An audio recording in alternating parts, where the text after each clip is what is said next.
И снова здравствуйте, друзья, товарищи, други. Я приветствую вас на канале, посвященном жизни и работе в Японии. Меня зовут Саша, он же Пых, и я продолжаю вам рассказывать о правде, о реалии жизни и работы в Японии. Кусил меня комар. Так вот, сегодня мы с вами поговорим об языковых школах, о том, как правильно выбрать языковую школу, чтобы потом не пожалеть о своем выборе.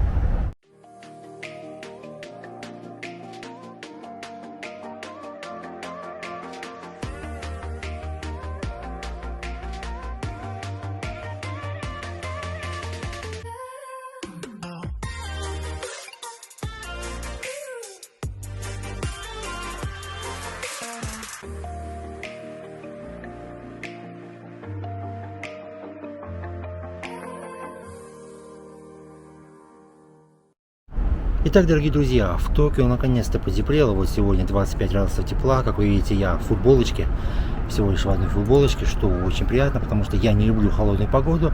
И сегодня я нахожусь в храме Исихара Дзиндзя. Это центр Токио, чуть рядышком с Асакусой. Кто захочет, может посмотреть по карте, я думаю, найдете, увидите. Ну и видео я вам, естественно, самого храма тоже покажу. Прежде чем выбирать языковую школу, первый мой, наверное, основной вам совет – это нужно определиться с местом проживания. От того, какую префектуру выберете, будет очень много влиять в дальнейшем, где вы будете учиться, если сможете, да, найти место учебы и место работы, что тоже немаловажно. Также от места вашей учебы, от префектуры, где вы выберете, да, будете учиться, будет зависеть и стоимость проживания, потому что, скажем так, цены на продукты питания, на коммунальные услуги и, естественно, уровень зарплаты и подработки, да, платы за подработку, он от префектуры отличается. Несмотря на то, что многие блогеры говорят о том, что оплата, да, за работу везде по Японии одинаковая, плата за подработку тоже одинаковая, это не так. Для примера я вам приведу, это Токио, Хоккайдо, да, допустим, и Окинава, да. Токио, минимальная ставка за час работы, подработка, да, байта, оно же арубайта, это 1041 йена, Окинава 820 йен и Хоккайдо, да, как я сказал, 890 йен. Как видите, совершенно разные суммы, и понятное дело, что в Токио за месяц подработки вы получите намного больше. Хорошо это или нет? Естественно, это хорошо, потому что если мы говорим о Окинаве, то уровень жизни на Окинаве, да, по сравнению, например, с Токио, подешевле, как говорят, потому что там дешевое жилье. Можно снять, даже говорят, дом за 30-40 тысяч йен. Но цены на продукты, цены на коммунальные услуги на Окинаве намного дороже. И те ребята, с которыми я общался, и русскоязычные, и японцы, которые живут сейчас в Токио, говорят о том, что в Токио они тратят даже меньше, чем они тратили на Окинаву, потому что там это сжирает, и еще очень сильно сжирает транспорт, потому что на Окинаве, если вы хотите жить, то лучше иметь свой автомобиль, а бензин тоже не дешевый, поэтому лучше, конечно, все-таки Токио. Еще один момент, который здесь учитывать, это то, что количество работы на Окинава, Хоккайдо и на других, скажем так, более отдаленных районах, в отличие от Токио и ближайших, намного меньше. Поэтому вдруг, если вы, допустим, решите найти работу потом и остаться в Японии, то шансов найти на Окинаве будет намного меньше. И здесь важный момент, например, захотите вы найти работу в Токио, вам придется поехать на собеседование в Токио. По-любому придется, да, неважно, даже если вы по компьютеру будете, да, у вас онлайн-собеседование, по-любому хотя бы, да, придется ехать.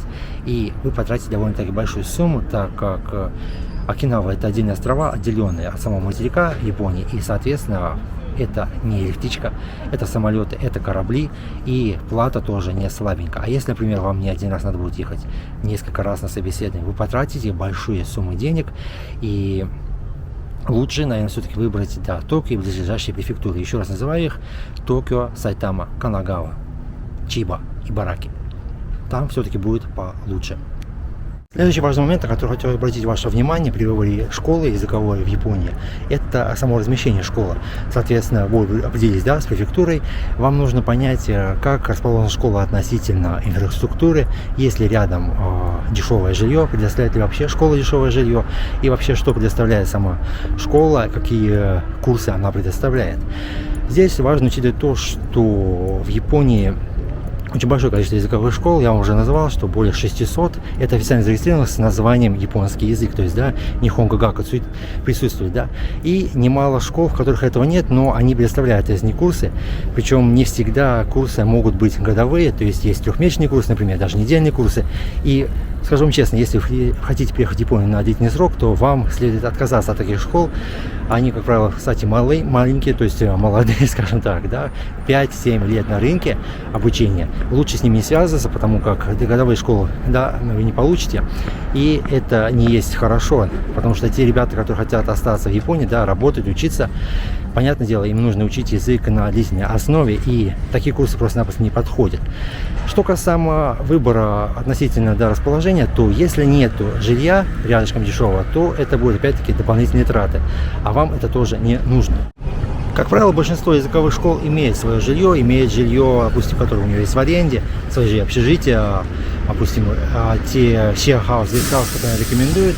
И я вам скажу откровенно, если вы хотите очень сэкономить, то лучше выбирать между общежитием либо share-хаусом, потому что там можно сэкономить большое количество денег. Например, я когда жил в гестхаус, там получается все включено, то есть и все коммунальные услуги входят в стоимость проплаты, там, по-моему, более 70 тысяч йен было, что-то около того, но интернет тоже есть, и получается, то есть, да, как говорят японцы, скайходай, то есть можно пользоваться и не переживать за плату.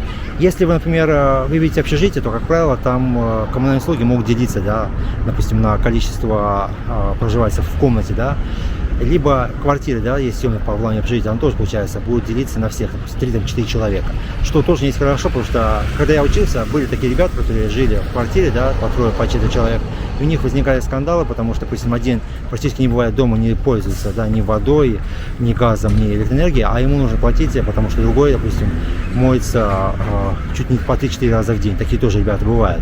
Или, например, в ванне не убирает за собой волосы, хотя по правилам установлено так, что после того, когда принял ванну, помыл ее, почистил для следующего посетителя, получается, да, ну, сожителя в данном случае. Поэтому, чтобы такого не происходило, я вам рекомендую, конечно, лучше взять либо общежитие, либо guest-house, либо share-house, где можно сэкономить реально большое количество денежных средств, а уж потом, например, подыскать квартирку. Но при этом, опять же, смотрите так, чтобы у вас рядом было со школой, потому что если будет далеко от школы, то это опять дополнительные платы за транспортные услуги, например, даже велосипед, если хорошо, то, а может быть поезд, да, не, если 1-2 станции, но это еще ладно, хотя, в принципе, это можно пройти, но 10, 15, 20 станций, то извините меня, наверное, лучше все-таки выбрать другую школу. И третий момент, на который стоит обратить при выборе языковой школы в Японии, это построение учебного процесса, хотя проверить его, конечно, очень сложно, но здесь лучше сказать, наверное, национальный состав класса, национальный состав школы, в которой вы хотите, возможно, будете учиться. Почему это очень важно? Все дело в том, что большинство школ, как правило, 20-30 студентов, да, в одном классе, и в большей части это студенты из стран Азии, а если конкретно это Корея, Китай. И в худшем случае, я говорю еще раз, это в худшем случае, это большое количество студентов из Китая. Например, у меня было порядка, наверное, 75% студентов из Китая в моем классе, затем несколько корейцев и всего лишь 3-4 европейца, по-моему, да, и один парень с Африки, что было. Почему это плохо? Все дело в том, что китайские студенты очень быстро понимают канзи, они же иероглифы, очень быстро к ним адаптируются, понимают смысл, в отличие от европейцев. И учителя, как правило, ориентируются именно по китайцам. Соответственно, они не уделяют большое внимание изучению иероглифов. Пусть у нас то же самое было в классе, урок, который посвящен изучению какого-то нового канзи, нового иероглифа, его сочетаний, приводит к тому, что немножко дали, ну и все, счастливо. Я об этом уже рассказывал, кстати, да, то есть не рассказывает правильное написание, не рассказывает большое количество употреблениями, да, то есть в местах, где правильное произношение и так далее, поэтому, знаете, то есть отдается на самообучение, что не есть хорошо. Китайцам, понятно, очень просто, а вот европейцам сложно, и это приводит к тому, что в результате вы, как европеец, придется вам догонять китайцев по уровню знания канзи. И, соответственно, вам нужно искать такие школы, где больше всего все-таки европейцев, например, хотя бы 30-40%, может 50%, если повезет. Я знаю, что такие школы имеются. Они, как правило, и находятся зачастую именно в центре Японии. Это Токио, Чиба, Канагава, Сайтама, ну и Бараки тоже.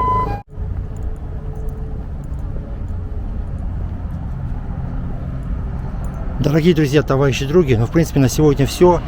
Еще давайте обобщим 3 момента, на которые хотел обратить ваше внимание при выборе школы, при поиске школы. Первое. Это определиться с префектурой, где вы будете учиться. Рекомендую еще раз. Это Токио, ближайшие префектуры, то есть Сайтама, Чиба, Канагава и Бараки. Второе. Определиться с школами, с положением относительно вашего будущего жилья. Соответственно, если школа предоставляет дешевое жилье, то очень хорошо. Если школа имеет долгосрочные курсы, это вообще очень хорошо. Если нет, то лучше, наверное, от такой школы отказаться. Еще здесь добавлю следующее, что школы с, скажем так, коротким прошлым, то есть школы, у которых на рынке всего 5-7 лет, лучше, наверное, к ним не идти, потому что по своему опыту могу сказать, молодые школы не есть хорошо. Я знаю несколько ребят, которые на таких школах обжигались, из-за чего в последующем использовали трудности, в частности, в возврате денежных средств. Многие говорят, что это невозможно. На самом деле можно вернуть свои деньги, если вдруг вы не захотите дальше учиться. Можно это сделать, но такие школы, как правило, не идут навстречу студентам, что не есть хорошо, понятное дело. И третий момент – это, как я сказал вам, да, национальный состав школы, национальный состав класса вашего будущего, чтобы там было больше европейцев и поменьше представителей стран Азии, потому что это может замедлить ваш обучаемый процесс, процесс ваших запоминаний канзи, они же иероглифы, и тем самым, то есть, сбить желание, да, учиться дальше. Кстати, это одна из причин, почему я тоже ушел из языковой школы, но об этом я скажу вам в другом видео. На сегодня все, дорогие друзья. Я желаю вам удачи, не болейте. С вами был Пых. До скорой встречи. Пока.